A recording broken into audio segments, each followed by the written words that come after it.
Welcome to the Filmmakers 412 podcast. This is Michael Ray. This is a podcast where we interview prominent people in the local filmmaking community. Today's guest is Jason Burke. Jason has been a passionate artist in Pittsburgh for most of his life. He's a screenwriter, director, producer, DP, an actor, and an author of several books. Some of the topics we talk about are the quality of the film crew in Pittsburgh, what makes one filmmaker better than another, and we talk about the difference between the plots of a feature film and a short film. Here's our interview with filmmaker Jason Burke. Thank you, Jason, for coming down. I really appreciate it. Thank you for having me. Looking forward to it. Yeah, it's been great. I've worked with you on a couple of jobs, and as a matter of fact, we're having an opening this coming weekend if the coronavirus doesn't get us. Yes, hopefully. So that'll be really good. So what do you do when you're not filmmaking? Oh man, that is a loaded question. I try and be a jack of all trades. Our artistry inside and outside of film. I'm an author. I've got several books out right now, a few murder mysteries, some poetry compilations. I've got a photography storybook coming out sometime this year, and my next novel as well. So being an author takes a lot of my time. I'm also a journalist. I cover right now for two different websites. I cover film reviews at pophorror.com, and I cover wrestling reviews at prowrestlingjournal.com. So I've got that going for me, and I do poetry competitions as well. I do some stand-up comedy stuff here and there, and I've got my own charity foundation. So I just spend a lot of time doing different forms of art. I've got a self-help blog, a YouTube channel, and all that. So just one form or the other, fresh content all the time. That's crazy. I didn't know that. I didn't know you did murder mysteries either. That's Yes. I grew up in the 80s and 90s, so it was either the 80s slashers or the 90s whodunit era. And I just love the idea of framing devices for characters to make everyone culpable and kind of make everyone a possible suspect, and just trying to work through what you know about the characters to figure out who's guilty and why. The why of it is the big part of the story that I enjoy. Yeah, so I imagine because of that, you probably are really into screenwriting too. Very much so, yes. Actually, of all the passions that I have and the ones that I have the most confidence of my abilities in, I think screenwriting is number one. Oh, really? Yes. Huh. Do you stick to certain genres, or do you try to mix it up? I try and do a little of everything, just because you want to reach a mass audience as best as possible and have appeal for the most productions and studios, stuff like that. Horror is my home genre. My company is Nostalgic Nightmare Productions, so obviously I go for the old school 80s and 90s style horror. That's my first love. I grew up on writing horror stories when I was 5 years old. Oh, and wow, that's crazy. Yeah, the whole slasher, murder mystery, dark psychological thriller is my favorite genre, but I also like anything to do with characters and what happens to people and how they come through it. So whether it's drama, whether it's even some comedy stuff. I've written some theater plays as well. I've done a lot of theater in the past. And so even Shakespeare I quite enjoy as well. So anything with well-written characters, doesn't matter the genre. I've read a couple of books on screenwriting. I mean, I'm no expert, and I've made one film in my life, and it sucked. How's the plot structure different between a short film and a feature? To me, a feature is padding a lot of time. I mean, obviously, feature, you're looking at 90 to 120 minutes for the most part. Even in the indie scene, they say that 100 minutes is like the bare minimum for what you want. And so I find that in a short film is a lot tougher, in my opinion, because you're trying to pack more things into a short period of time. You're trying to get established characters, establish relationships, build the universe, find conflict, find resolution, and find the aftermath, all in 9 to 10 minutes. Whereas in a feature film, you have a lot more time to explore and kind of play with, and it's trying to keep it more interesting. I call my stuff all killer, no filler is what I say, books and movies, because even though you might get a 100-page book and maybe a 10-minute movie, I'm trying to make every single word, every single scene mean something. So it's just trying to find your voice for a short period of time and trying to make it effective without being overkill, because one film that I did, it's up on YouTube now, and it's there's like 12 characters in it, and there's like 10 minutes to fill it. And so how did you do that? Honestly, it was just the idea of knowing where each character wanted to be, needed to get to, and using each one to progress the story without having anything just wasted. I can't stand reading a novel or watching a film that's 90 minutes and 45 minutes is describing the jar on the table sitting there, so it just kind of wasted time. So to me, it's just finding something that you think is going to relate to your audience and driving it home in a swift manner. Huh. Do you know who James Lee Burke is? I've heard the name. I don't know. You'd hate him. From what you just said, you'd hate him, but I really like him because he's one of those guys where, and we probably shouldn't be talking about novels and stuff, but he's one of these guys where the character walks into the scene and he smells and sees and feels and it's, I really like it. I mean, you can overdo it for sure, but I just always really liked that. And it didn't feel like filler to me. It was letting you tactically experience the environment. Mm-hmm. I mean, I kind of liked it. You should look them up. Just, you might not like them. I mean, the environment, both in novels and films, is oftentimes a character, especially in horror films. I mean, sometimes the background for your horror film is the most important character in your film because it's setting the entire precedent for the sound design, for the look of it, for the feel of it, and for the scares. Who's your favorite novel author? I'm going to be very, very cliche when I say Stephen King, right? Because that's kind of the obvious one that we all love. My mom was a big Stephen King guy, and so the first novels that I read were his 7 or 8 part series. I would sit down and just take my entire weekend and read an entire set of his stuff. But recently I'm really enjoying Harlan Coben. He does a lot of the crime thrillers. He's one of the ones that I found at a flea market, one of those random blind buys, and I just devoured his novels. I went and found 10 of them and read them all pretty consecutively. He has he's established a very clever world. All of his characters connect in such a way that feels real, and I feel like he just really has snappy dialogue. The banter kind of feels relevant, and it just feels like everything he's doing has a purpose, which is my style of filmmaking as well. What time period is that? When did he write it? It's probably... So I want to say his earliest stuff came early 90s up through today. He's still writing 2-3 books a year today. Oh, really? As most current authors, yeah. And he's also doing a lot of Netflix things. He's doing, taking it full circle. He's doing some British-style TV series. He has 3 or 4 of them on Netflix right now. I can't recall the names offhand, but he has several on Netflix and I think one on Hulu. So he's starting to adapt his things. Wow. What are some of his main characters? I have a hard time remembering authors' names, but I usually remember the characters. I always confuse. I know Alex Cross is James Patterson. I know that. He has one main character is named Wynn, and Wynn is the lawyer. He's a very aristocratic character, but he's kind of a snarky badass as well. He's meant to be this rich kind of. You don't think much of him when you see him, non-intimidating, kind of just very, very kind of laid back guy. But then when it comes down to the nitty gritty, when it comes to solving things, his brain clicks fast and his wit clicks faster, and so that kind of makes him relatable in that way. That's kind of the main side character. I can't recall the main character's name right now. There's so many novels that I read now. I used to go through 3 a week, and now it's hard to find time. But I guess we're going to have more time on our hands coming up. So. Well, I mean, you're sort of self-motivated on all this, so it probably shouldn't affect you all that much. I mean, except for maybe the evenings out. Sometimes you find yourself being so busy creating and writing your own stuff that you're not immersing yourself in others' worlds as much. You're immersing yourself in your own universe because all of my films and books are all set in the same universe. They're all, I call the universe Pleasance. Pleasance is my hometown, which is after Donald Pleasance, who was in Halloween. And all the adjoining towns are different things that mean something to me. So all the books and movies I have reference each other in different adjoining towns. It's kind of the Stephen King Derry thing. So that's interesting. I guess most authors will write about a certain area, and I assume it's the area they grew up in, 90% of the times, don't you think? Yeah, I find that a lot. And in my first murder mystery novel, I set it on the street that I grew up on as well. And it's a matter of, I wanted to build an entire universe where all of these things these weird things happen that are kind of paranormal, kind of supernatural, kind of demented in a way. But it all comes from my whole philosophy when it comes to filmmaking and writing compelling stories is people change people and things change people. And how do you get through what has changed you and what is left of you afterwards? So how did you first become interested in filmmaking? Honestly, I was born disabled. Cerebral palsy is what I have. I was born, I think it was in about the bottom 10 percentile of kids that have what I had. I was really pretty badly stricken with it, but was still able to live a regular life. But I wanted to be a wrestler. Professional wrestler was my main goal, was to train to be a wrestler. And so I went down, long story short, I went down to a training camp in Virginia, and I was rolling around doing the whole wrestling thing. And guys said, "Man, you're really good. You've got you seem pretty experienced for being new with this." How old were you at the time? I would have been probably 19 years old. This was probably around 2004, 2005.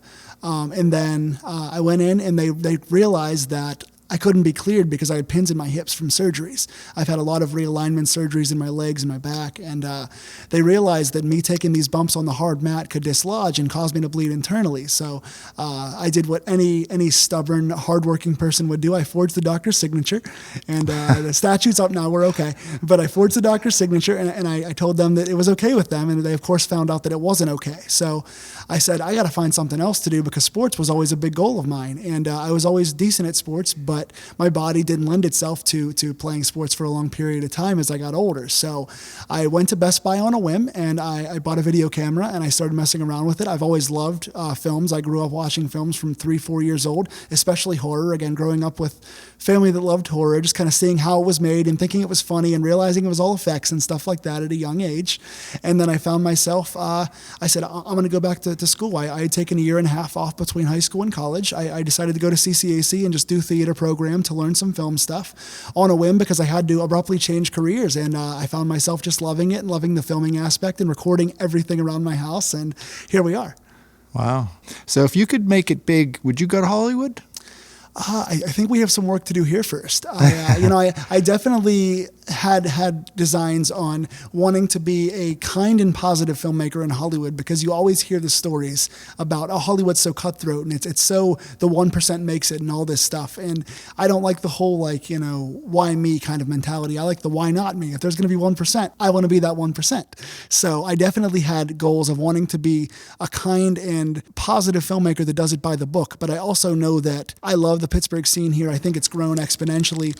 I had 2 different film runs. One was from 2010 to 2013, and one was 2016 to now. They got separated by a couple of years. And just in my time off and coming back, I found that the game has changed so much. The filmmakers, the equipment, the mentalities have evolved so much, and there's such a dedicated film community around here that I feel like there's a lot of work to be done here in Pittsburgh first. So I would like to succeed here and then see what happens down the road. Huh. It's funny. I mean, I'm new at this. Like, I've been doing this for like a year and a half. And when I think of the Pittsburgh film community and I think of like who's the hub, I would say you and PJ are the hubs. I don't know. I mean, it sounds weird to think that I'm centric to anything here, but I appreciate that. I hope so. I mean, I try and get on as many sets as I can, and I try and make as many connections, and I feel like I have, a pretty solid following and friendship community here, and so I hope so. That's great. So how many projects have you worked on? If just ballpark. So since 2016, I had the exact number until fairly recently, and I lost it. Since 2016, I came back into film at the very end of 2016. In the last 3.5 years, I think it's 73 films. It's something in that ballpark. That's not counting the stuff that I did beforehand, but yeah, it's something right around that ballpark. I don't know the exact number, but it's close to that. What's your favorite one? Oh man, there's so many that I love. Oh my goodness. It's hard to say. I mean, I guess my first one back in the industry that I made myself, that I wrote, directed, and produced was Mindbender. That's the one that's on YouTube right now that won a couple of awards. It's still touring actually after all this time, and that was my first time being back doing a film. On a whim, I just decided that I was going to make one because I had heard about the Haunted Oaks Festival. I was at the Indie Oaks with a friend of mine, and I just said, oh, there's a Haunted Oaks that makes all horror films. I want to make one. I haven't made a film in 4 years. I just made one at the last moment, and it won an award there, won the audience choice there, and I just kind of dove right back into the industry. So I would say, I guess that one holds some special reverence for me just because it was my first one back in the business. That's a motivator when you score big on the first one back. Huh? Absolutely. It also is dangerous because you always want to top yourself and you always want to do better, Well, I mean, you have to. I mean, if you didn't, then you'd just be a loser. You know Absolutely. What I mean? At the end of the day, it's always trying to strive for creativity. I mean, there's so much, especially in Hollywood now, and I don't want to get on a soapbox rant here, but Hollywood is regurgitating the same remakes over and over. It's a cash grab, and it's just taking famous properties that we all grew up on and making us go watch the same film be redone and destroyed over and over and over again. And that's why I think there's so much creativity in the local scene, and I just love the idea of, okay, you've got 12 minutes. You got to find a short way to make a film. You've got 1 day to shoot. You have 1 location. You have 5 people in your cast. Go make this creative and go make this work. And I'm addicted to the adrenaline of creating something fresh for people. Is that why you make films? I mean, you just get off on that. I mean, why do you make films? So I don't know how to quite explain it, but there's something intrinsically that's inside of us. For me, I've always had ideas. And if I have no platform to get those ideas out, it physically is painful for me. I always have fresh ideas that I think, man, I've never seen that done before, or, oh, that's pretty cool. I've never seen this done well before. I really want to make something like this because when people say, what are your inspirations for film? Obviously, I have many films that I love and things that I think about when I'm writing, but I never want to make a film that I've already seen. I want to make something fresh because that we're lacking that right now in the world. And so I feel like for me, I have these ideas, and if I don't have a canvas to be able to spill them onto and people to be able to see them, I'm like, oh man, this actually physically hurts inside me. It feels like, you know, you have a voice and you're dying to speak, but you can't get it out, you know? So to me, it's the idea that I've got these stories to tell and I feel like they have not been told. And so it's the drug, so to speak, to want to tell those stories because I feel like they could help people. I mean, my whole motivation behind everything, whether it's the photo shoots, the screenwriting, producing, directing, acting, the theater, all of that stuff, is that people right now, especially in the world today, we have a high rate of depression, anxiety, overworking, all the stuff that my generation deals with. And horror films is the solution to that? I think partially, yes. Really? I think so because whatever you're writing, whether it's something that's motivational or whether it's something just fun like horror, I think that if you can take 10 minutes and read one chapter of my book or watch one short film of mine for 10 minutes, you take your mind off of the family issues, the bills, the disabilities, the pains, and it's an escapism. And I think it's really important to entertain people and make them either think, laugh, or forget what they're going through. And if I can help make one person's day better by something I've created, then I've succeeded. That has to be gratifying.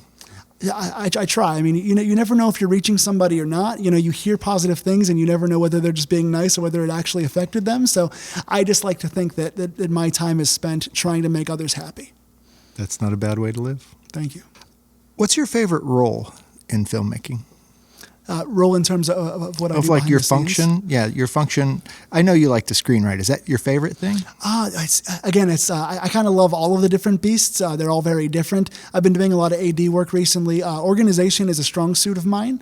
It's just something that comes naturally to me, just getting all the organization, the time coding, the shot list, the prop list, all that stuff together. I do a lot of DP work as well. I really enjoy behind the camera, being able to unveil a story with my eyes and being able to see sets. But I think in terms of what I do best and what best tells my story is being able to write. I think that as long as you can have a voice in the process of filmmaking and your story comes together on screen, it's the aha moment. You see what you've written come to pass on the big screen and you go, man, that really came out the way I liked it to, and that's a rare thing. So yeah, I mean, there's no part of the process that I really dislike. There's kind of one that I'm not quite as good at, and I guess we'll get into that at some point. But I think that, I think that screenwriting is my favorite of all the different areas. That's why I like doing what I'm doing right now, is because I didn't know that. Like I've only been in contact with you on a couple films, and all I see is all I know kind of thing. So Right.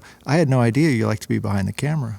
I love it. Yeah, it's again, that comes back to the going to Best Buy and just buying a little random DV camera and just playing around with it. I just love seeing the look on people's faces, whether they find the camera and enjoy it or whether they kind of try to hide from it.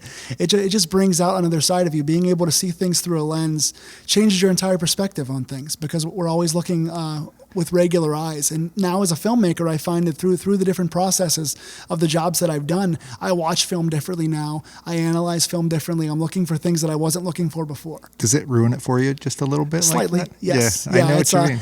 I'm one of my jobs again being with pop horror and doing different breakdowns for movies and trying to be as didactic as possible and picking the smallest things does make you analyze more than enjoy sometimes. And it works together nicely sometimes whenever you can do both. You can watch and enjoy while you're also thinking about what you're going to say in your article, but not always. I've been fascinated with how bad lighting is effective. Mm-hmm. You know what I mean? It's like, as a photographer, I would never light something like that because normally I'm a commercial guy, so I try to light it so you see it, right? Well, obscuring something can be just as effective as showing it. Mm-hmm. I just really find that to be very interesting. And when I hear really good sound, most people think sound is just you either have it or you don't have it. Mm-hmm. It's a commodity kind of thing, but it's really not. I mean, there's a series I watched not that long ago, and it was, I think, Netflix or Amazon, I'm not sure, but it was Justified.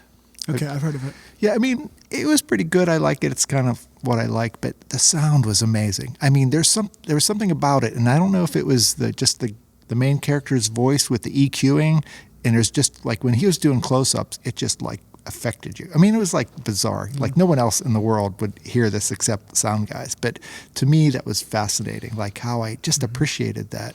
No, that's one of the reasons why, you and I have talked, and I've brought you into many things, because in my opinion, and this is not to say this to kiss your butt, but I feel like sound is the hardest part of filmmaking. I mean, to me, to get the proper sound, especially in places like a coffee house we shot in, where it was all the machines are running all the time, or, you and I shot Grave Encounters together when it was outdoors and windy and cold. And so it's just trying to get the right sound and make it sound professional is very, very tough for me. And I'm not a sound person. I've been trying to learn bits of sound. I'm trying to experiment more and more. I've run sound a handful of times, a few in theater and a few now in film.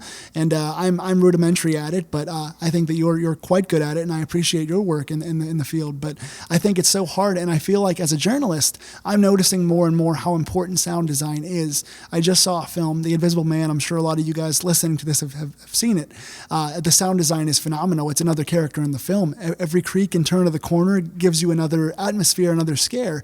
Mother was another one, Darren Aronofsky. Mother from, I think it was 2018 or 2017. Just phenomenal. Every floorboard made a difference in that movie, and it just gives you that tense feel that really is paramount in the genre of horror. And so I think sound design makes for a good or bad movie and can really make a difference in setting the tension. A lot of that's post, though. It's not during the capture. And that's something I really haven't become all that involved with yet. And I'd like to move into that more, sound design, but it's more capturing dialogue effectively. I mean, that's what I've been interested in. So what would be your dream project? Dream project. I guess if Blumhouse was to hand me $1 million and go, hey, make a movie. That's the thing that we're all hamstrung by is budgets. I mean, so often I'm not able to pay my cast and crew what I'd like to pay everybody, because I think you guys all work so hard, and every single aspect of film is so important. It's got to be spot on, because you can have the best script in the world, and I could do my quote unquote job as a screenwriter, but if my lighting is a bit off, or sound's a bit off, or acting is a bit off, or camera work, or any of it is going to make for a bad film. So I find that the budget is one of the hardest things to come together at this level of film. And so to me, anything creative, I don't really have any designs on, I have to do it this way or this way. I just want to be able to have an open forum to create. I have not done my own feature film yet. I've worked on features. I'm currently working on a feature with an awesome group of guys. But I have not done my own feature yet. And I really want to knock that off the bucket list at some point fairly soon. It's just a matter of the timing, trying to find the time and the budget for it. So to me, anything that is creatively stimulating and can give me something new to do, I would take happily. Do you have a feature script in your back pocket? Not of my own currently, no. I have my books I've been considering making into features. They're about 180 pages, so they could be feature length. I've got many ideas for features that I could sit down and write pretty quickly. I mean, that's one of the things that I'm good at is speed with writing very quickly. I've done a lot of the 48s where you have one night to write a script, and I usually think I do okay in that. So to me, it's just being able to take the ideas and have the time to sit down and write the feature lengths. But I've got many ideas for what I think would make for good features. It's just a matter of finding the time. One of the things I found about short films is there's some pretty good stories until the end. I'm always unsatisfied. Not always, but 9 times out of 10, I'm slightly unsatisfied with the ending. That's the killer, I think. Absolutely, and I think realism is really important. I mean, I try and, in terms of my endings, I want the audience to always kind of have a resolution, but have it be in a different direction they expect. I always want to put something in there. I don't want to do twist for the sake of twist, but I want to be able to leave the audience remembering the film. And one of the best ways to do that is to create an ending that's compelling and makes you go, oh, I did see that coming. Right. I really enjoy those style of endings. You've seen enough of my stuff now to know that I really like the kind of the ending that makes you go, oh man, I didn't see that coming, but I totally understand. Now watching it back, I should have seen that coming. Right. I love to make the audience go, oh, I got to watch that again so I can catch the clues. And I also love giving the audience a bit of an ambiguous think for yourself kind of feel. I don't like to have unanswered questions, but I love the audience to think when watching my stuff, because again, if you're thinking about it, it's done something positive for you. So I like to be able to make my audience go, I wonder if that's what he was going for here. That's my interpretation of what happened. And so I've always got my idea of what my endings are, but I want the audience to give me theirs as well. And so I agree. The ending, sometimes you build something up or you let it marinate for 10 minutes and then you get to the last frame and you go, oh, I just wasted my time. It gives you that sour taste in your mouth. And so I try and always leave it open-ended in a way that makes the audience really excited to see what the future is. So often I get I really want to see where that character goes next. And that's what makes me happy as a filmmaker, because I've done my job then. So do you have a plan on making it big? I mean, do you have a step-by-step plan? I don't know if there's a rubric to this. I think we all sort of have our own journeys. And I guess mine is just to create as much and as many quality things as possible and hope the right people see it, because a lot of times, again, it's just getting the film into that one room where the one person can go, I want to send that guy a check and let him make a feature. So to me, I don't know if there is exactly a book to this. I think everyone kind of has their own designs on what they think is the right way to go about doing things. I just want to create and see where it goes. So I'm entering a lot of festivals. I have 3 films right now that are touring and a bunch of others that I've worked on that are touring, and they seem like they're doing pretty well. And so to me, I just want to get my stuff in front of as many eyes as possible so that I can feel like I'm getting my work out there and being seen. How many films do you do a year on average, do you think? Of my own or films of any type? Any type. I would say I think the last couple of years, it's probably been about 14 films a year. 14 films a year, and then I also add a couple other projects like photo shoots, some random acting stuff, some book stuff. So all told, 14 films, maybe 17 or 18 projects per year. Do you tend to work with the same people? I started off that way, and now I think I'm branching out more and more. I want to have as many flavors of filmmakers as possible out there. I want to get myself as diversified as I can, both for resume's sake and for friendship's sake and just creativity. I want to be a sponge. I want to be a Roomba. I want to just kind of go around and take something from everyone in terms of, I think you're one of the best in the game at doing this aspect, so let me learn from you why you're so good at this. Let me go talk to this person. So to me, to evolve as a filmmaker and to get better, you have to learn from everyone and sit back and ask questions and kind of be that guy that kind of goes around to every set possible. So I have a lot of set filmmakers that I love and that I will always work for and that I will always do favors for and that I will always ask to join my team as well. But I also want to just talk to and experience and pick the brains of as many filmmakers as possible. That's one of the best ways to get better. I'm hoping this podcast sort of facilitates that. Maybe there's people that really weren't thinking, I'm gonna reach out to him. So maybe now that could be one of the things that happens from this, hopefully. Absolutely. And I definitely hope that anybody that's listening to this that finds me cloying or any kind of informative, I hope that you guys do reach out and just ask questions or go out together and get a beer once this whole virus thing is past us. But yeah, I'm always open to fielding questions or just having discourse. I love conversation. I'm a social butterfly. And so anybody that wants to talk after this is more than welcome. Great. So what makes one filmmaker better than another? It's so hard to say better when it comes to art, to judge one or the other. I guess for me, it's the ability to learn and evolve. Sometimes filmmakers get stuck into one particular style or one particular thing. They either kind of rest on their laurels or they might get too caught up in their own particular flavor of things. I feel like you have to always be getting better at your craft. And again, that comes back to failing as much as possible and getting your film in front of as many eyes as possible. One of the questions that I always like to ask when I go to these different filmmaker things and have all these premieres is, okay, you saw my film. What didn't you like about it? What could I have done better? Same with the books. What did you think sucked? Because I'm not going to get better from hearing how good it was. I'm going to get better from hearing things that were bad about it. Yeah, most people don't want to hear that, though. They want to hear I think you have to. I think that's the best way to evolve. I mean, people, getting complacent is what makes a filmmaker not evolve and not get better. And that's, I guess that to me, the hunger and the ability to learn and to fail successfully is kind of a term that I use. Always want to fail because the best lessons come from failure.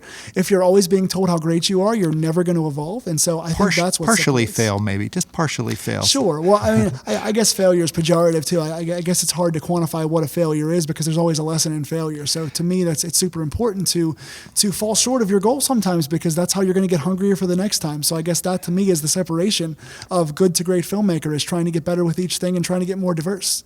Yeah, I mean, I'll have people ask me my opinion of their film, and I don't know if they really want to hear the answer. Whenever I see something, I think I'm like you are. I like, okay, that worked. Okay, what didn't work? That's the thing that sticks in my mind, because that's what I'm thinking of, like, how can I fix it? But I feel bad about some of these things. It's like, I just don't want to say, well, okay, you need to work on this, and this. Right. I don't know. Maybe I'm just not tactful enough to figure out how to do that. I think the idea is trying to make the criticism constructive and trying to frame it in such a way that's helpful to the person, the filmmaker. And I feel like so often, you ask somebody, what'd you think of the film? And they either like you as a person or they don't want to hurt your feelings, and they go, oh, it was perfect. Well, believe me, if it was perfect, I'd be sitting with Stephen King right now. I wouldn't be sitting in Pittsburgh. So, I mean, obviously I have a long way to go as a filmmaker, as a writer, as everything that I do. If I was the best in the world, I wouldn't be, making short indie films. I have millions of dollars making features. So I think it's the idea to want to grow and to be able to listen to feedback too. It's not to be able to be combative. People get combative when you try and correct them, or they think, oh, who's this guy telling me this? It's like, right, no. See? It's like, at the end of the day, like, I'm one of those people that if you want an honest opinion, then you should ask me. And if you don't want to hear the truth, don't ask me the question, because I will give you, constructive feedback, but I will give you complete feedback. I just wish I had the guts to do that, because I don't know if it's how I was brought up. It's like you just stay away from criticism whenever possible. But, I mean, I have my opinions, and it's just like, I want to say something, but I just don't know how, I guess. Sometimes I think that people, too, they want to succeed without going through any pratfalls, and that's not realistic. To me, you have to get a million rejections. I mean, I submit my stuff to festivals all over the country, and you're lucky enough to get a bunch of ones that work, but you also, are going to get a lot of rejection. And if you don't want rejection, then you're in the wrong business, because filmmaking is not just going to be handed to you. It's not going to be easy. You're going to get a million no's to get that one yes, and you have to be able to deal with the fact that you're going to get torn apart sometimes. And sometimes I've been around sensitive filmmakers that have submitted their stuff and been very sad when it didn't go through, and they kind of tears themselves apart a little bit. But at the end of the day, that's what it's about, is being able to endure that, because eventually you're hoping you're going to get that one person that goes, that was really good, or this is why it wasn't good, and here's a way to get better. So I think that the criticism is one of the biggest and hardest parts of filmmaking. And so if you're not equipped to adapt to those comments and take them constructively, then you're not going to be successful. I totally agree. Sometimes I'll do something and I know I'm going to fail. I'm not even going to complete it. I just know that I'm going to learn something from it. And that's okay. I mean, if you do a film, or like if I do an interview of a podcast and it just totally bombs, I still have to complete it, but I learned something from it. I mean, but there are times when I do projects, like pictures, or I worked on something with my buddy doing a sort of a video blog thing, and we just did it to practice. Let's see what kind of problems we're going to have. I mean, you need that to learn, because you don't want to keep failing. You want to get to a certain point where your failures are small, right. So you got to get that early failure out of the way. Exactly. And it's being able to adapt to the things too. I mean, I've never been part of a film or any kind of project that didn't have at least one little hiccup in there somewhere. There's always going to be somebody sick, or someone's late, or someone no-shows, or, something happens with the location, or just there's always a million little things that happen on this level of the industry, and even the biggest levels of the industry, that you have to be able to adapt to it. There's perfectionism is one thing, and you can plan all you want, and I'm definitely a planner. I'm one of those guys that tries to plan every single minute detail so I can be ahead of the game, and you still fall behind, because that's life, that's reality. And so it's being able to fall behind in such a way that you can learn problem-solving skills through that, so that next time you can avoid that problem. So what's your opinion of the overall quality of the local crews? Honestly, like I said, night and day from where it was in my first run. I started making film in 2010, straight out of college, and from 2010 to 2013, I made a bunch of films, and I found that crews weren't getting stuff completed, or there was just a lot of lost footage, or there was just people weren't dedicated, or they would just kind of give you very vague details on what they wanted, and it wouldn't turn out very good. I did one of the 48s in that first run, and just a lot of the quality of films, just like the way it was shot, the lighting and stuff, the acting, it wasn't, to me, it wasn't the quality I kind of expected getting into film.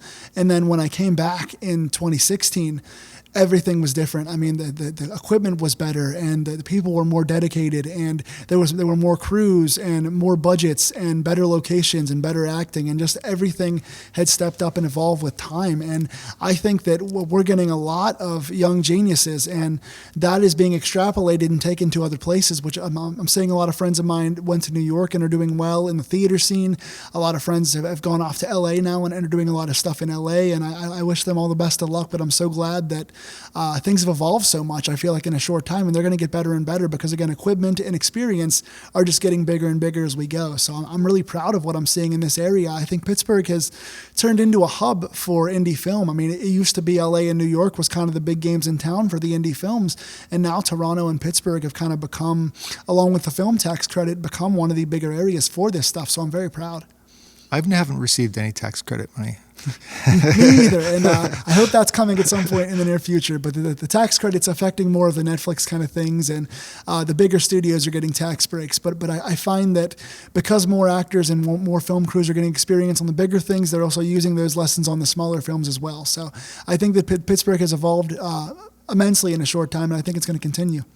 Do you think a lot of that's because of the film schools, the film programs in some of the schools around? I think so to an extent, and I also think that film school can do so much for you, but I think that getting the experience of being on sets is more valuable than film school. I went to community college, so I definitely got theater and film experience on a small level, but it was not anything like the exclusive film school experience. But I think that I learned more from just being on as many sets as possible and making mistakes and being a perfectionist and all the things that come with being on set. I think that, again, you can write down the lessons you've learned and you can tell yourself how to be on set, but until you're actually there and you're moving at that speed, that pace, and you're around other more experienced, better filmmakers than you, that's where you get your best lessons from. That sounds fair. So what are your strengths as a filmmaker?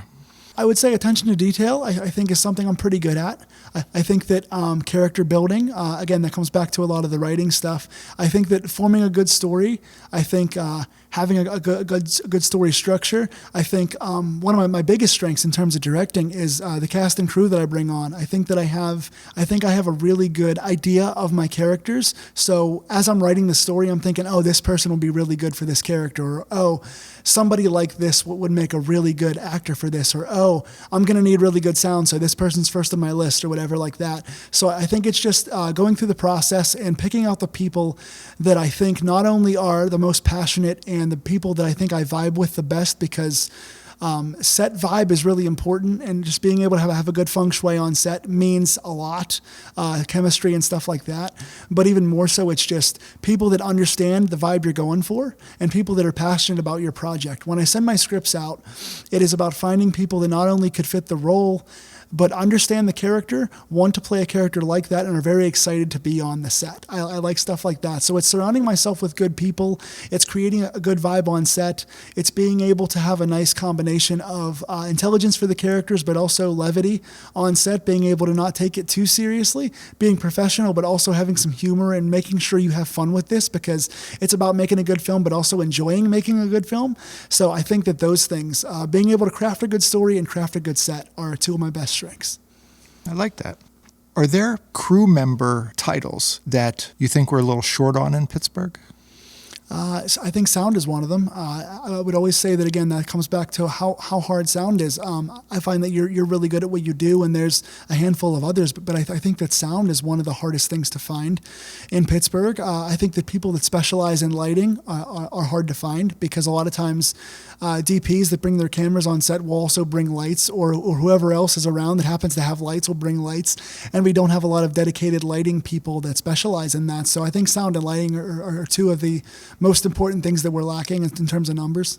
What do you think your biggest weaknesses are as a filmmaker, and what are you doing to improve? And now the podcast goes into 5-hour territory because it's there's so many weaknesses. One of my things is post-production. I'm not that strong in post-production.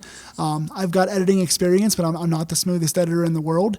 And I don't like how long it takes to produce films. I've had an issue many times with making really good films and writing in a very fast pace and shooting in a fast pace and getting everything on camera, and then it just takes 6 months to a year to produce, just because scheduling and sitting down with editors and converting all the files from the camera and just all of the little continuity things that come with filmmaking, those nuances sometimes get lost on me in trying to produce. I would like to make a film and have it come out next week.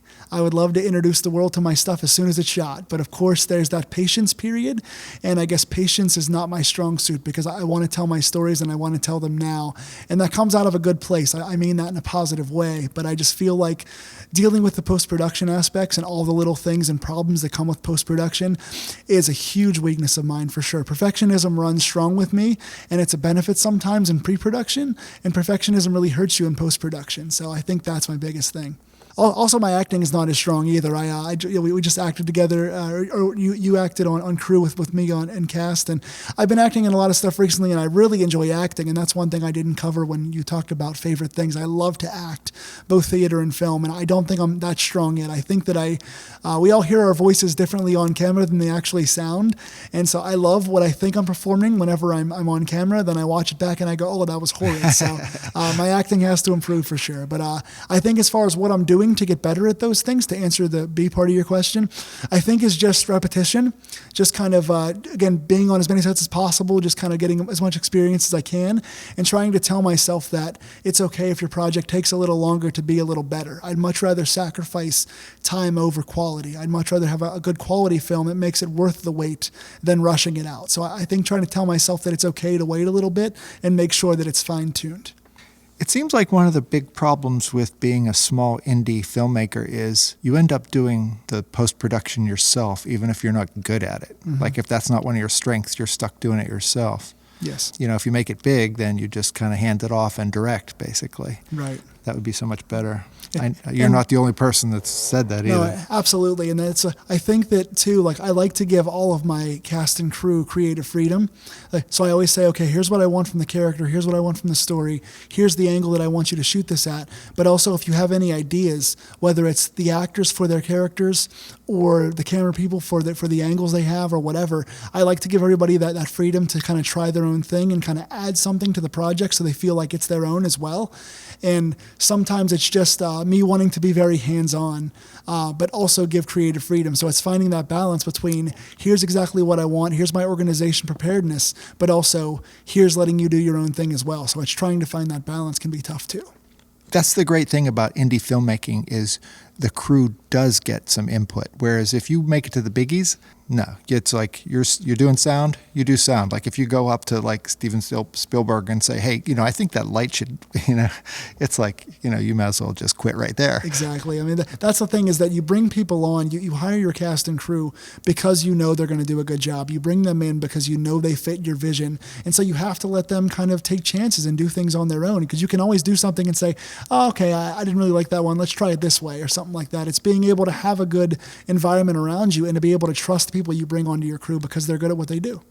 I'm a visual person, so I'm doing sound, but I have a lot of experience in visual stuff. Or I see something that's pretty obvious to me, but it's something that the director's really not thinking about because they're thinking about 1,000 things. Mm-hmm. And to me, it's obvious, but I try to be tactful and say, look at this. Feel free to ignore me. I'm just throwing ideas out. And if you don't like them, that's fine. This isn't my job. Mm-hmm. But that makes this indie film thing really gratifying to be able to make input like that and have it listened to. I mean, as a director. Right. And I got to say, as a director as well, to me, I feel like that's one of the things that makes my job 1,000 times easier. If I can bring you or somebody else in sound that I trust onto my set and go, okay, well, if I have Michael Ray or if I have so-and-so, sound is one area I don't have to worry about. I can say, I know where they're going to be. I'll tell them what area sounds the best for this scene and let them do their own thing because I trust them. And so I don't have as much sound experience as you do. So I would say, okay, this is the general area I'd like you to be in. Now go do your thing. I can go focus on something else because you know what you're doing. So it does make us, people that have our hands in every aspect of film, makes it easier for us to be able to trust somebody and just let you do your thing. Is there something you were struggling with not that long ago that you've finally got a really good handle on? That's a pretty deep question. I like that. Oh man, I can't really pinpoint exactly one actual facet. I guess for me, it's trying to find my voice as a director, because I'm a pretty soft-spoken guy, but I'm also an opinionated guy. So it kind of that flies in the face of each other a little bit. So it's that I know exactly what I want, but I also don't want to be demonstrative. I don't want to be a directator, is one of the terms we use, a director that's kind of overbearing. So I like to have my exact opinion, but I also don't want to stifle anybody's creative freedom. And so it's just, again, trying to find the balance. I think I'm improving at that with each time that I get on set. So I guess if there's one thing that's constantly evolving in me and trying trying to do that better is finding my level of voice, both literally and figuratively as a director. I think that directing is something I'm okay at, I'm decent at, but I have a long way to go, and I learn something new every single time that I do it. So it's just a matter of when to be authoritative and when to kind of lean back and let people do their thing. What's your go-to place for learning about film now? Sure, getting on set, you learn a lot, but say you have a question about something. I mean, for me, it's YouTube of all places. Yeah, YouTube has become definitely a hub for any type of, just type in anything. I mean, even from getting new equipment, like I just bought a bunch of stuff recently, a little condenser mic and a little light and a little camera just to shoot random side gigs recently. And so I'm trying to learn every facet of film. I want to learn every aspect so that I could do, in theory, every job possible if needed, just to rent myself out. So it's just a matter of typing something into YouTube or Google, or for example, if it's something like, okay, I've got this new camera, so I'm not quite sure how to use it to its best ability. So before I just turn it on and start going, I'm going to go message one of the other DPs that I know and trust. So it's just trying to ask questions too. People are afraid to ask questions because they don't want to sound stupid or they don't want to ask the wrong thing or offend somebody. But I think that if there's somebody you admire or somebody that's better than you, the only way you're going to get up to their level is by asking questions. So I often find people in the industry that I know are good at things and go, how'd you do that? That was really cool. That was a really innovative shot or whatever. How did you make that work? Because I might want to try that in the future. So it's just not being afraid to ask questions. Good. Do you have advice for filmmakers when working with actors? You're a new director. This is your first scene. Like, what advice would you give a director when working with talent?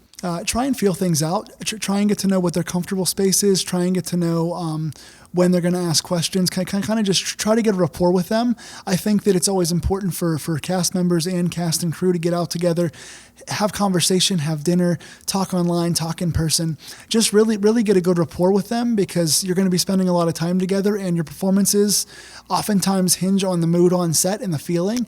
And so it's just always try and give the actors what they need in terms of like one take for them or whatever. They always say one for the actor. Always say yes when you can, because actors will always try to, they think they can do it better. It's always a matter of trying to get a better take. So it's just say yes whenever you can, and just try and feel out each individual actor and try and have lines of communication open. I mean, there's nothing more important in interpersonal relationships or on film sets than communication. So I find that a lot of the world's problems, and again, I don't want to soapbox here, but a lot of the world's problems sociologically and all that comes down to not talking to each other and not listening to each other. So it's just being able to know when your actor's having a good day, having a bad day, what they don't like, what their strengths and weaknesses are, and that just comes with getting to know them and just listening to them. So I think it's just communication makes for a smoother set. Out of those times when you do take that extra take because the actor wanted to do the extra take, what percentage of the time do you usually go with that take, do you think?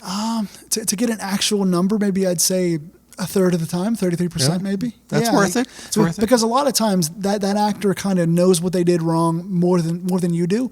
Sometimes the actor knows themselves and knows whenever they shortchanged their energy or something just didn't work out. So a lot of times that extra take takes the pressure off, because you might say, okay, I want to get this scene in 3 takes. And as much as you want to hurry up and get on to the next thing because you only have 1 to 2 days to shoot this, or you only have the location for 3 hours, and because we're always battling time and money in our industry, it's our biggest enemy all the time is ourselves and our surroundings. So it's just a matter of once that extra take is being taken, the pressure's off, and the actor can get out of their own head and just can be themselves. And that authenticity and that really feeling the character out usually plays well on screen. So I would say a third of the time.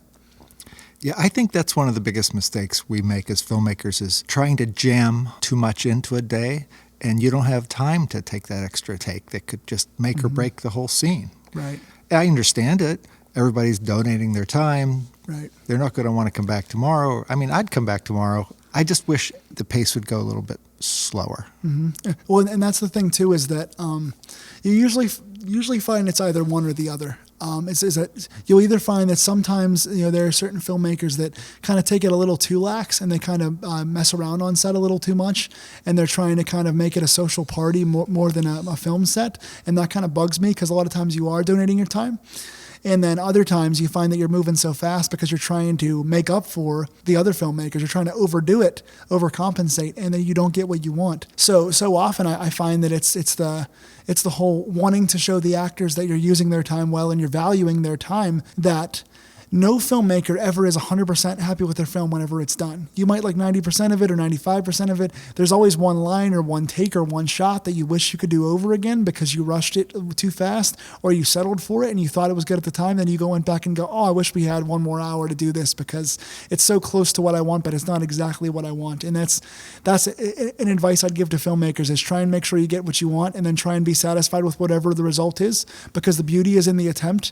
That's a saying that I always go with. The beauty is in the attempt, and whatever the result is the bonus. So do your best and then be proud of whatever comes out of it, because that's a weakness of mine too, is picking my own work apart so much, so particularly that even though everybody else is proud of it, I have little things that I find that I go, oh man, I wish that was a little better. But you got to be easier on yourself as people and as filmmakers. That's like our previous discussion. It's like you have to find those faults or you don't get better. Like if you're totally satisfied, you might as well quit right there. You've achieved perfection.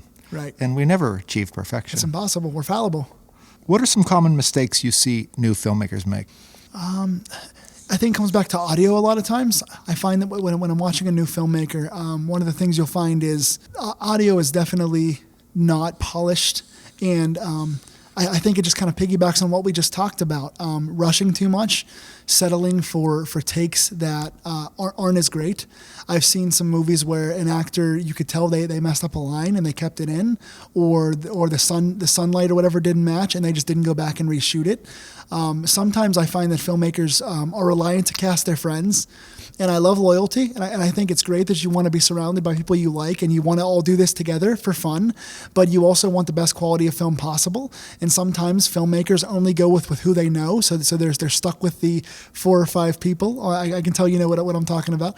It's just far too often I find that people just would rather put their friends in the role rather than finding somebody who's right for the role, and so it suffers in acting quality. That's a big one that I've seen. So sometimes you find yourself watching a movie, and you're like, man, this is a really good concept, but it just wasn't delivered the way that I think they were going for. And you wonder how a certain person might have gotten a certain role, and then you see them interacting together on Facebook and you go, oh, okay, that makes sense. So again, and that's not meant to be a shot at anybody, because again, I love loyalty and I love wanting to go with who brought you to the dance, so to speak. But sometimes whenever you're looking for a certain part that's very tough, maybe you have to admit that certain person might not be an actor, might not be as seasoned as you would like, and you have to kind of go with somebody who fits the role better, because you want to make the best possible film, because you're going to be seen by a lot of people and you don't want quality to suffer for your loyalty. Yeah, there's a catch-22. It's almost like what you just said a little bit ago.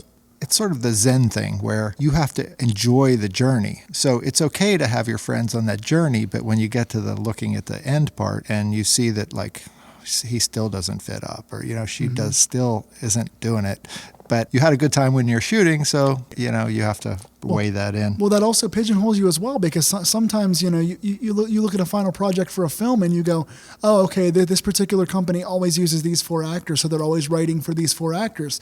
Well, that might make for a decent film, but you could make a much different film, or you could evolve and make a better style film if you didn't just write for the people you know were going to be in your film. You have to write characters that are more complex and that are different than your previous work, so that you could get better. And so sometimes you can't just write for your same 4 friends. You have to venture out there and be willing to go to different mixers and be willing to post on different Facebook groups of, hey, I'm looking for an actor of so-and-so. You can't just rest on your laurels and say, well, I got this one guy that always does my stuff, so I'll just write for him, because then you're stuck with a certain kind of film and you never get evolved past that.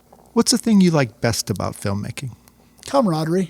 I think I just really enjoy being around people. Again, social butterfly just kicks in me all the time. And I just love the idea that, I say this all the time, when you go on different film sets, you can see who the pretenders are and who the contenders are. The people that are always dedicated. You find a lot of the same faces now on a lot of the same sets. I'm sure you find that. You go on a different set, but you always find 4 or 5 people that you see all the time on sets. And so it's nice to know that you have dedicated people in your field that are your peers and whose work you respect. And I just really enjoy being able to see that come out. I love being able to direct people who don't think they can do a certain role, but I see it in them and I trust them, and they work themselves into getting the zenith of that part. I love people pushing themselves and trying new things and just going, hey, I didn't think I could pull that role off because I was sick or it was just above what I usually do, but I got myself there. And it's just seeing the passions come out on screen and seeing how we all sacrifice. I mean, so often we're doing this on a shoestring budget. It's 4 a.m. We spend 12 hours on set. We're eating pizza at the last minute. There's all these things that are not ideal for conducive to a positive or productive film set, but you're all in the trenches. You're all withstanding a lot of things to make a film together because you like the people you're involved with, or you like the script, or you like the part, or whatever. So it's just being able to get from the beginning of a journey to the end of a journey with people you care about and getting to know them through that process. I love that. It blows me away. To this day, I don't understand why we do this. Long hours, no money most of the time, but I still love it. I wouldn't work 12-hour days on anything else that was not, you know what I mean? It's like, it's crazy, but I really do enjoy it. I don't know. I just don't get it. I don't want to get overly sappy about it, but I feel like, to me, certain people have their children, certain people have their fur babies, so to speak, their dogs and cats. My children is my art. My books and my movies are the things that I've created. They're my legacy in this life. And, not to get too far behind the weeds of the disability thing, but I was told, many times that I might not live past a certain surgery. I might not live past a certain age. And so my lifespan is shorter than most considerably with what I have. And so to me, I'm creating things that can't be taken away. My name is on these things forever. And so my children, so to speak, my stories are out there in the world. I've created something with my name on it that I'm proud of, with people that I'm proud of, and they're out there forever for the world to see. And so that's a big part of why I do this. And so often, doctors have talked to me and said like, oh, this is a pretty major spine surgery. I've had 12 surgeries in my life, and a lot of them were considered pretty heavy major surgeries. The fusions and stuff like that, messing with your legs and your spine and your feet and stuff like that. And so when you see me, you're going to see that I walk with a limp, and I'm a little slow to walk, and I have a hard time with steps and all that stuff. But I want to get on set, and I want to show you my passion, my energy, my professionalism, my intelligence, my organization are all top notch. I want to be able to surprise you and go, oh man, I didn't think he'd bring all this to the table. But I love filmmaking, and I love sharing my stories and my vision with the world. And so to me, doctors can tell you whatever the common case is, but we're not the common case. You're told something about what man says, and man says, well, usually this doesn't happen. Well, I don't want to be the usually. I am the unusual, both as a person and a filmmaker. So my journey is so unique that these movies and books and photo shoots and all the things that I do create a platform for me to be able to tell my story in a unique way. And so, being disabled and living with a disability is something that is considerably tough, but it's not all that I am. I am also a poet and a YouTube creator and a self-help blogger and a filmmaker. And so, again, these stories are my children. And so the world needs to have these things. And so you have to use all the negative things you're told as motivation. It scares you, and it makes you go, oh man, life is short, life is precious. But it also has to snap you into it and go, well, if I only got so much time, just in case, let's go do this thing.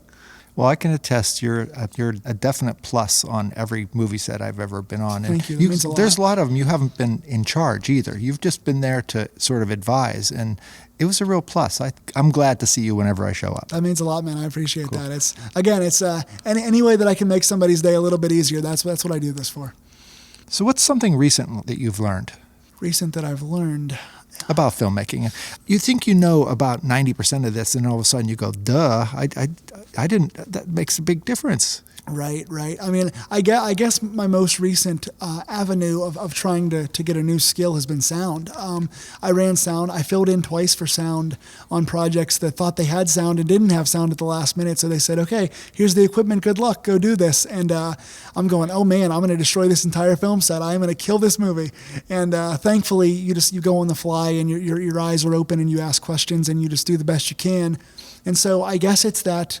As long as you're focused, and as long as you are willing to listen and learn, that you can pick up any skill. It's important to be diverse. And so I guess that it's intimidating, especially when someone just hands you something and goes, all right, good luck with this, and you just hope to make it work. And so I just feel like you have to always be learning, and you have to always be willing to try something new, I guess. And that's something that I always relearn over and over again. That, and also the fact that I think our bodies can do more, are conditioned to do more than we expect them to do. There's like currently a set I'm working on where the location is kind of giving us some physical elements of problem, but you think to yourself like, oh man, how is my body going to consistently get up to do this movie early in the morning in rough elements? But you always do, because you always find the passions in the people, and once the lights come on, you always kind of jump into it. You always kind of get going. It's like so many times I've shown up to a set where I've been sick and I'm like, oh man, I have no idea how I'm going to get through this day. This is going to be a tough one. And then all of a sudden, once the camera light comes on, whether you're on camera or not, or you have to be advising somebody, you just snap into it. Your persona just goes, okay, it's time to go to work now. And you forget about being sick or tired or cold or whatever. And then, at the end of the day, it hits you again and you go, I have no idea how I just did the last 12 hours of the day. Right. But I think it's just always that you underestimate yourself until you're in a moment of crisis. All of a sudden, when something goes wrong or you're all there in the trenches together, something snaps inside you to go, okay, it's time to create now. We have to turn it on. That's professionalism. I think that's what it is. Sometimes you have to learn to roll with the punches, no matter what those punches are. They could be like an adversity, like somebody didn't bring a piece of equipment that they needed or something, or it could be you're sick or whatever, but that's almost part of the fun of doing this is, right, problem solving. I mean, that's what we do. Right. And you have to be able to almost find yourself amongst the chaos, because things are always going to be hectic and you're always going to feel like you're doing 5 jobs at a time, and it's always going to feel like it's overwhelming. But then again, the second the red light comes on, the performer inside you or the artist inside you goes, hey, like all these people are counting on me. We have this 20-person cast and crew and they're all working hard, so I have to work hard too. It's time to bring the best out of yourself so that others could bring the best out of themselves. What kind of projects are you currently working on? So right now I've got 2 books coming out, hopefully both this year, pandemic aside. I've got one that is a photography storybook called Weeping Woods, and it is a 70s style exploitation revenge slasher. It's one of those kind of opens up in a very dark location, and we have kind of the standard slasher thing going on where a young person is being chased in the woods by a masked, burly individual, and things Are you working with Shay on this? I am, yes. Shay Francis, the lovely and talented and diverse Shay Francis, is my AD for everything, and she took the photos for this. I wrote and directed it, and she took the photos and did the makeup for it. We are definitely a 1-2 punch. She's my partner in crime for this stuff. She's on all my sets. I'm on all of hers as well. And so that is coming out. It's a photography storybook, so it's a story on one page and one of Shay's photos on the other. And so it's going to be a combination for the first time in my career doing one of those. So that's coming out hopefully in the next few months, as well as Carnival Macabre, which is a haunted clown carnival slasher book that I'm writing. It is going to be an homage to the clown horror genre set in the 80s. And it's a really cool coming of age story about a girl and her mother that bond over their love for the circus, and things go awry, and she has to stop some evil forces before they come to fruition. So that is my next book that's coming out. I'm currently working on a feature film that we're shooting right now. We're about 7 days in and about maybe 6 more to go. We're working once a week on that. That is a paranormal style horror. It is a really cool location, good cast and crew, really dedicated team. I am doing some DP work on that. I'm the AD, and I'm helping as part of the directing team as well. So that is going very, very well right now, and working on that. Very excited about that. And also my next film as well. My next script just got finished. I have 2 scripts ready for 2020. I hope to shoot both this year.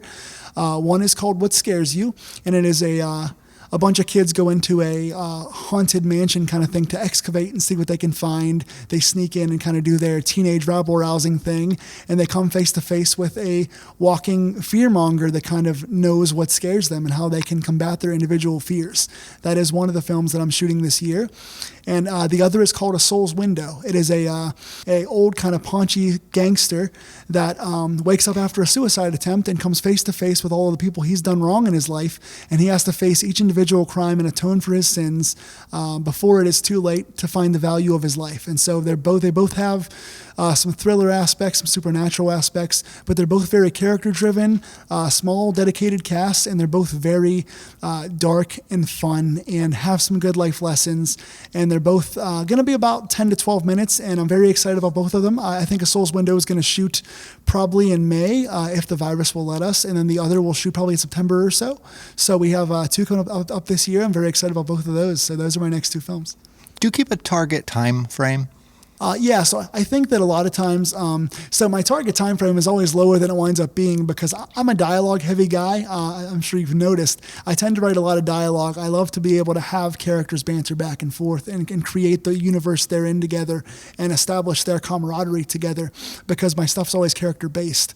So I always aim for like 7 to 8 minutes and I wind up somewhere between 10 and 15 because I can't shut up when I'm writing. So you always kind of aim low and go a little higher. But yeah, I think that anything over like 15 minutes, unless you're going for a feature, kind of runs long for the audience. The ADD generation, you want to capture their attention and you want to be hitting hard, hitting fast.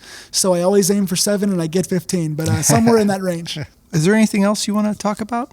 Or you wanted to mention? I guess just encouraging filmmakers to keep making films. One of the pieces of advice, I was just at a convention a few months ago, and I met both Kane Hodder, who's Jason Voorhees, and Sean Cunningham, who directed Friday the 13th, and talking to them about making films and advice and all that, and both of them said, keep making movies, keep making films. And so I want to encourage the artists out here. We have so many people that have really good ideas and have visions for cool things, and they're so afraid to make their art. They're so afraid to perform or get up on stage or whatever it is because they're afraid they're not going to be good enough or they're afraid they're going to overexpose themselves. And I think the important thing is just to follow your passions, man, just to encourage all artists to be artists and allow yourself to fail and not be so hard on yourself because we only live so much, whether it's my lifestyle or somebody else that might live to be 95. You only have so much time to create while you can, while you're in good health. And so I would encourage people to get up there and take a risk because the risk you take is not going to feel as scary as if you don't take the risk and then you look back when you're 70 and go, man, I wish I had done that. So I just want to encourage everyone out there to say, you know what, screw you anxiety, screw you depression. I'm going to get out there and take a risk because I don't want the fear of the unknown. I would much rather know what's going to happen and take a shot at this because most times these artists that think they have no abilities and aren't sure what they can do wind up making beautiful stuff together. So let's just all get together and make as many contacts as you can and keep making art. I think that's exactly right. I've seen quotes where the most common regret for an old person is not what they did, but what they didn't do. Absolutely. So that makes sense. 1,000%. And also, I would like to thank the industry as well for just treating me with such respect. I mean, I've had, since coming back into the industry, I've had 3 spinal fusion surgeries, and I don't always move very smoothly, especially in cold weather situations. My body tenses up, and I get very tight and very slow and wobbly, and I appreciate never being treated as if I'm disabled.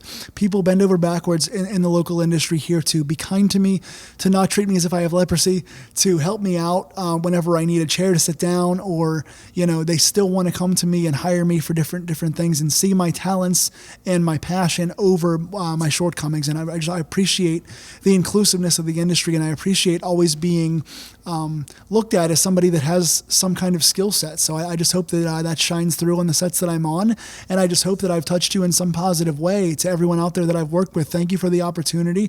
I hope that I get many more, and I just want to leave something positive behind on each set that I'm on, because we are a collection of moments. We're all just made up of all these friendships and moments that we make together, and I just hope that everyone that I come across sees something positive in me and goes, man, because of that, I want to work a little harder.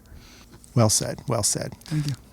We're wrapping this up here. How can people reach you if they want to talk to you for anything? Yes. So my Twitter, if you guys want to follow me on Twitter, those of you guys that are there, it's @JayBurke. That's JayBurke. I've got a YouTube channel that is Styles Clash, STYLESCLASH, Styles Clash, #4. Life, Life. I'm sorry for the long handle. Styles Clash, #4, Life. All one word. I do sports reviews, film reviews, poetry. I've been doing some monologue stuff, some audition stuff on there. I've got an eclectic bunch of stuff on there. Films of mine, intro videos of mine, all kind of stuff. If you guys want to touch base with me on there. Facebook, for those of you guys listening that want to add me, it's Jason Burke. Burke is my last name. And I've got a self-help blog called Creation for Hope. That is one word, Creation for Hope. And I post like once a month different things that I've learned, different important lessons that I think might help people live with a little less anxiety and stress. So those are many mediums to reach out to me. And again, if you see a piece of my work and you like it, or you want to collaborate, or you just want to reach out and talk, please feel free. I'm very approachable. And again, I want to make as many connections as I can. Awesome. You've been a great interview. Thank you very much for being here. I really appreciate it. I appreciate the opportunity. Thank you. Take care. Okay, everybody. Thanks for listening. If you found us on our webpage, please leave a comment and let us know what you think. If you found us on iTunes or Spotify and you like the show, please leave a rating or review. And if you have any filmmaking friends that you think might enjoy this, please share it with them. Thanks again, and we'll be here next week with another episode.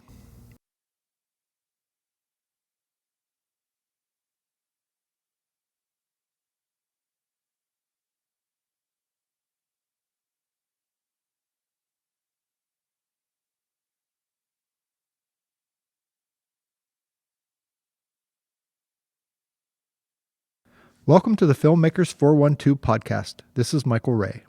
This is a podcast where we interview prominent people in the local filmmaking community. Today's guest is Jason Burke.